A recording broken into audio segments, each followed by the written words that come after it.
Begin with your simple beginnings. Tell me about your early life. I was born in Cork, Ireland.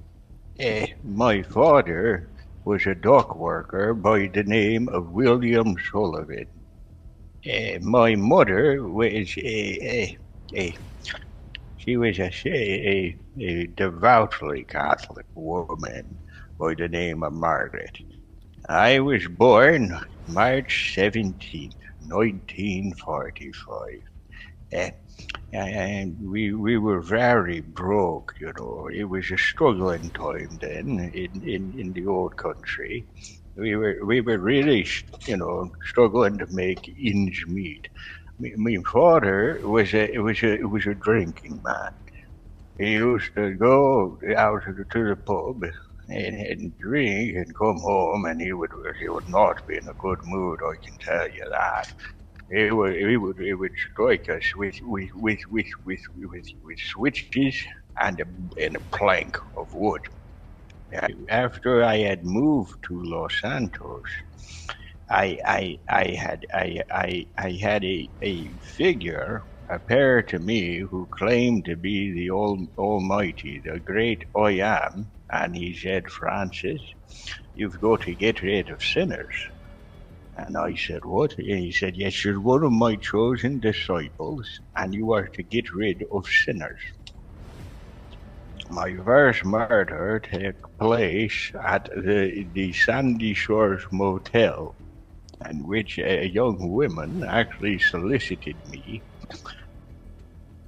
Uh, Is that your preferred method of doing things?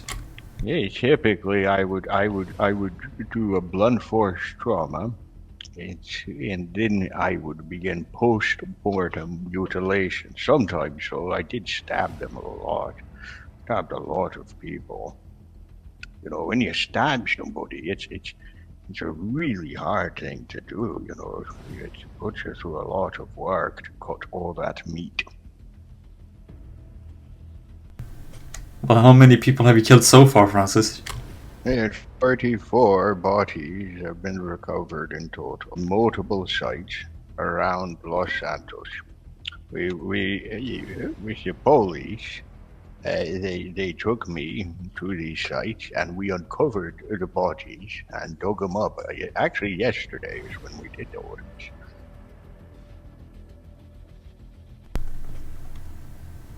I don't want to incriminate you, Francis, but will there be others? Oh, heavens, all the bodies have been found. I did these crimes because I am told me that if I killed these people, I could see my wife Maureen again. So it's almost like you were offered a contract killing the sinners in exchange for seeing your deceased wife. Yeah, I didn't even know my wife was deceased. It's been a very long process of trying to come to terms with all that. You know, they'll tell you that, you know, I was convinced that my wife was still around. It's the deterioration of the mind. I have me good days and me bad days, my lucid days and not so lucid, but you know.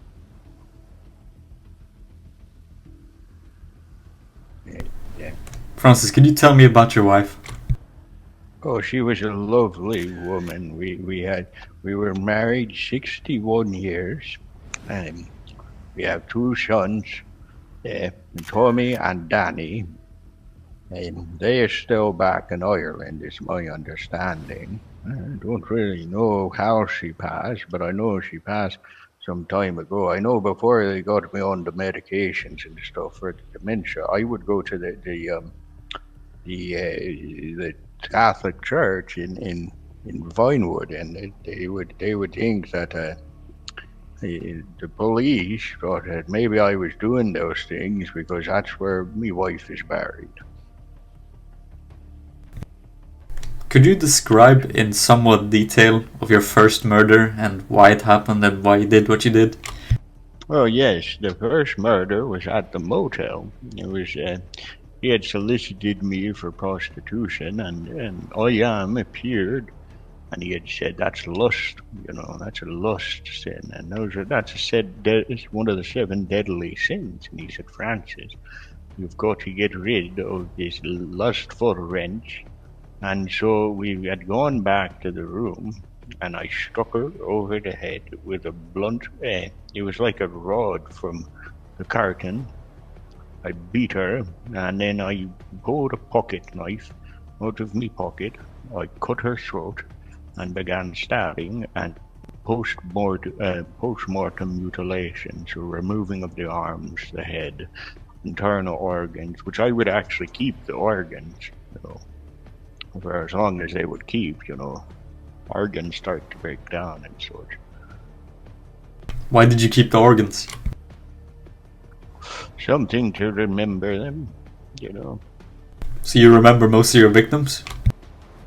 Not their names, but a good number. I was able to take the bullies to where all the bodies were that I buried.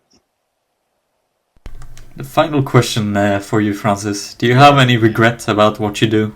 Do you have anything that you think about these people and their families? Do you feel bad? Do you feel any remorse? I think that it is a shame that they were sinners and that they had to get cut. But I don't really necessarily think it's my fault. If they hadn't lived such sinful lives, none of this would have happened, And I think that people should turn to God and atone for their sins. Chief Constable James Sargent, attached to Davis Police Station, CID. What is your involvement in the Francis case?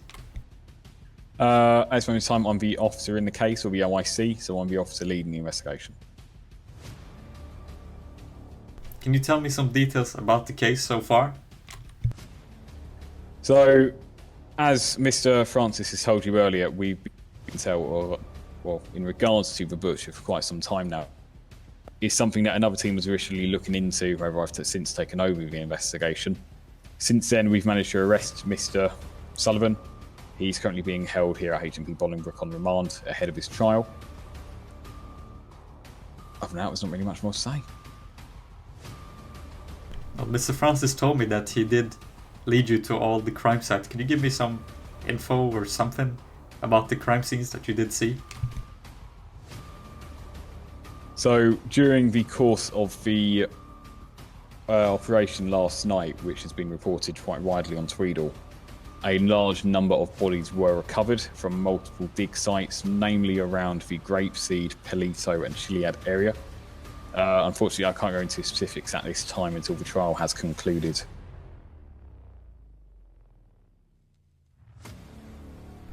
When did you first catch whims that there was a serial killer about? So it's been a investigative belief that there's been a serial killer for the last couple of weeks now. It's something I've been looking into on an ad hoc basis until I've officially taken over the investigation less than a week ago. Of course, as Mr. Sullivan's told you previously and is already common knowledge, he regularly calls police officers, telling them where the scene of a crime is and also provide evidence as to the location of the corpse. Unfortunately, from what it seems at this moment in time, no one's ever done the dots between all these cases and realised what's actually occurring. When you realised there was a serial killer amongst you, what was your first action in the police? My first action was to take over the investigation immediately. I could recognise there were some failings in the original investigation, so since then I've been able to deploy my specialist skills and I've managed to bring Mr. Sullivan into detention immediately. Obviously, we've already recovered as many corpses as we believe we're going to find from the Pelito Chile. At the current moment in time, Francis stands accused of a lot of many things. Some things which he has admitted to and shown where he has committed these crimes. What do you have to say about defending himself? Is it a little confuffling to be able to defend someone like him? Oh, I think I've had experience with a lot of high-profile cases in my time as a solicitor. It's complex. However, that doesn't mean that there isn't a defense. Does that help? Do you want more? Well, how do you feel about the families that have been affected by these killings? Do you feel any remorse for them? As a solicitor, I typically don't let that thought enter my mind. Otherwise, it would, disrupt my workflow. I wouldn't be able to, put my client's best interests if I am thinking about, victims of crimes or alleged victims, I have to focus on Francis.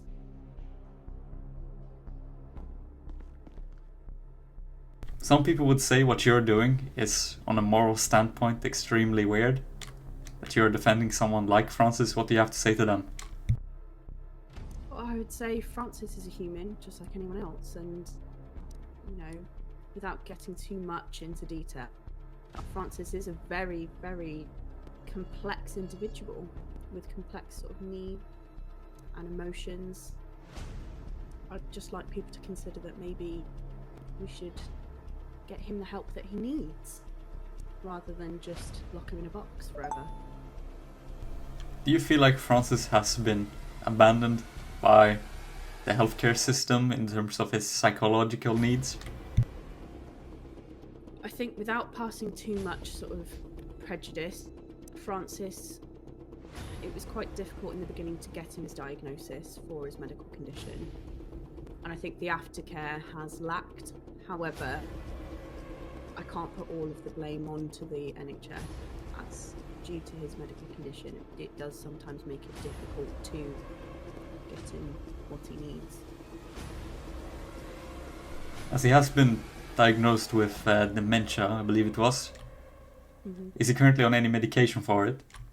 He's prescribed, however, he's not administered directly by a healthcare professional at the moment. He is assumed to have to pick up the medication by himself, which again is quite difficult.